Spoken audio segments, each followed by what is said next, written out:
Hello, এখন আমরা এই ভিডিওতে রাশিবিজ্ঞানের একটি গুরুত্বপূর্ণ অঙ্ক করতে চলেছি।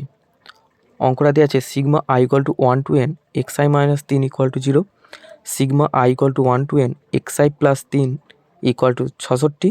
তাহলে এক্স বার ও এন এর মান কত? এবার সমাধান করছি।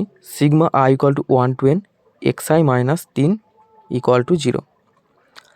তাহলে এবার আইটা যেহেতু 1 থেকে n পর্যন্ত রান করছে, তাই এটাকে আমি ভেঙে লিখতে পারি x1 minus 3 plus x2 minus 3 plus dot dot dot xn minus 3 equal two 0। এবার x1 x2 xnকে আমি আলাদা ব্র্যাকেটে লিখে নিচ্ছি।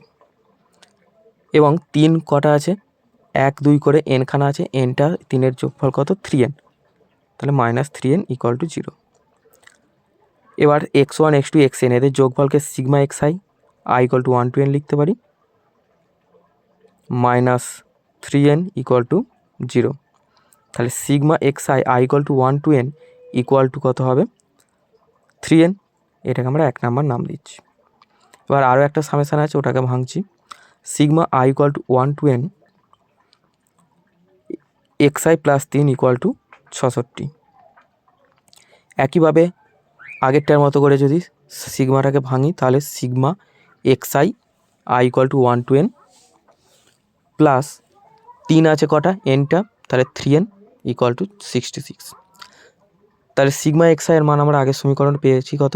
3n plus 3n equal to 66। এটা 1 থেকে পেয়েছি, তাই পাশে লিখে দিচ্ছি।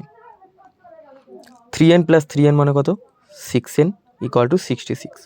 তাহলে n equal to 66/6 equal to 11। তাহলে একটা উত্তর আমরা পেয়েছি। এবার আমরা এক্স বার করব। এক্স বার ইকুয়াল টু কত? Sigma x I equal to 1 to n by n। এবার সিগমা এক্স আই এর মান আমি 1 নম্বর সমীকরণে পেয়েছি 3n। তাহলে 3n বাই n, n কেটে গেলে 3। তাহলে আমরা এক্স বারের মানও পেয়ে গেছি।